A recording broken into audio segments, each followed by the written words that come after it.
Welcome back to the program. This is The Spotlight, and I'm your host, Justin Braxton Brown. We're here today with Tracey Williams, HCC Director of Diversity. We're going to talk about Super Sunday. Did I get all that right? Absolutely. Okay, Thank you anyway. so much for having me. Thanks for being on the show. Yes, absolutely. Let's talk a little bit about what you do here, because Yes. I've heard from a lot of students who are a wonderful person, you do a lot of great work, but I want you to tell the community how you impact this college. I think it's really important. Oh, wow. Well, thank you for giving me the opportunity to kind of describe it. It's huge. It's huge. I'm an office of one, and I do my best to have student recruitment opportunities and cultural programs on campus that's reflective of all of our student body and our faculty and staff on campus, and then also the community. So I am one of many people that spearhead student recruitment and also cultural programs and student leadership on campus. So those are those are the nuts and bolts of what I do on a daily basis. When you say diversity, what are you talking about? For the most part, we're talking about cultural diversity and also racial and ethnic diversity. Sure. So Hopkinsville has the highest percentage of African Americans in the state of Kentucky. We also have a growing Hispanic population, and our Fort Campbell installation offers a lot of diversity to this community as well. Sure. So it's just rich in a lot of culture, and I try to do all that I can to capitalize on that and celebrate it. How do you bring some of that to the campus? I know you set up events and organizations. How do you bring that diversity from the community onto in an educational setting? Well, 3 years ago, the community had its inaugural international festival, and so we definitely try to tap in to our diverse culture here in Fort Campbell and Clarksville as well. That's sort of our extended community to an extent, and so we try all that we can to tap into what we have here in this area, and it's been a lot of fun planning. We have a lot of civic organizations that help us come on board and plan it. And we've had fashion shows and art exhibits and taste of around the world as far as culinary and foods and such, and so it's been a lot of fun to be on the planning committee with the City of Hopkinsville and the Chamber of Commerce over the past 3 years. It's been a lot of fun. What are some of your favorite events that we've done here on campus? Like, what's one of the ones that sticks out the most? I love food. Right. I think anytime we can come together and talk about our commonalities, and instead of our differences, we have a lot of things that we have in common. Sure. And sometimes we think of diversity, we're thinking about our differences, but when it comes down to who we are as human beings, we have a lot of things in common. And seeing our foods and what's indigenous to our own culture sort of is that first steps to letting people get to know us in a very inviting way. Right. So I love a lot of our food celebrations, and I try to have throughout the semester several academic presenters as well. So we have faculty here in this community, but also across the state of Kentucky and some of our surrounding states who have published a lot of good writings and books and such on culture, and I do all that I can to highlight those, to celebrate what we have going on in the state of Kentucky. On next Tuesday, Frank X. Walker from the University of Kentucky, he's a professor there, and he wrote a book, or just had a book that was published on the first African-American jockey in Kentucky, and so we're really excited to host him on our campus. He's going to do an academic lecture at 12:30 in the auditorium, so really excited about that too. And we're going to have a soul food fest before, so we're going to get everybody all warmed up and ready to go, and then we're going to get educated. Nice. So we're excited about that. Nice. As far as your student interaction, I know it's a really important part of this particular campus. How do your students react to these events? What are some of the things you hear from them? Sometimes they're uncertain. They're like, "Is this for me? Is this Like they don't know if they're allowed to take part in it? Yes. Because it's not necessarily of a culture they understand yet. But this is, our students sometimes are not afforded opportunities to travel abroad or even domestically. Sure. And so I find it sort of our charge as faculty and staff members to bring the culture and the activities to them. Right. So that's what we do. And so sometimes there's a little hesitation, but going to a lot of the GE 102 classes and talking to them about the importance of interacting and learning about each other is really important. So that kind of breaks the door down a little bit. And once they're familiar with me, they're not as apprehensive. They're like, oh, that's something Miss Williams is doing. I'm going to try to show up. Right. So, Just so we can get it out in the open, pretty much anyone can come to these events, right? Yes, and they're free. Okay. They're free. Dr. Selby has done an awesome job with supplying my department with funds so that we can have academic and fun activities on campus too. We have an annual back-to-school bash and an end-of-the-year bash, and we try to celebrate and have fun things in between.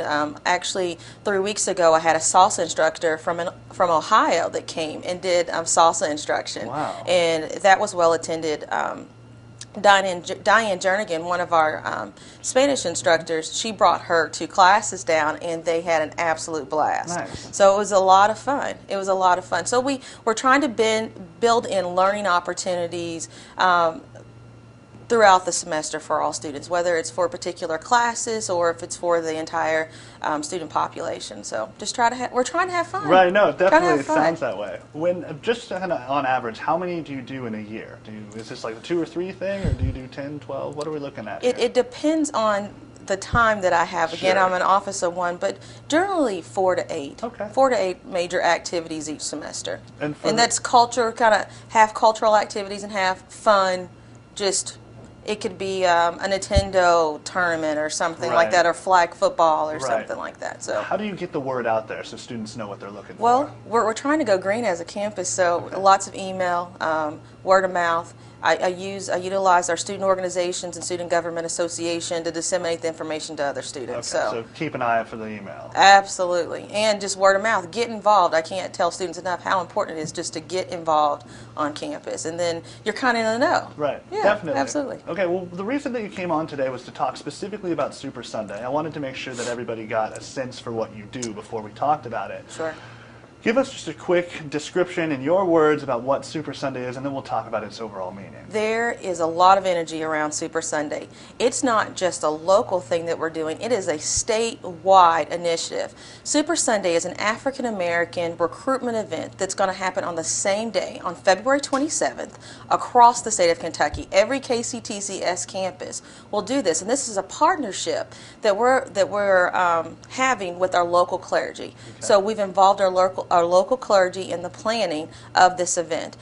For us, we have a lot of awesome churches in the community, so we thought, okay, we're going to pick for this first one. It's just starters. We're not excluding anybody at all, and this is for all students. It's just that we have to have, initiatives out there that target certain populations, just so they know, because we're trying to have we're trying to cultivate a college-going atmosphere, an environment in this community. So, there's a lot of things that a lot of different entities are doing, and this is just one of many that we're trying to do at KCTCS and in Hopkinsville Community College. To be a little bit more specific, what are some of the things that HCC is doing? You said going to local churches, but what are they doing when they go there? Okay, so let me sort of give you an illustration of what's happening on that day. Sure. We have about 6 core churches that's involved in the planning, and our campus leadership team, our cabinet members, are going to go and give a pitch of why we want you, what we have to offer at HCC.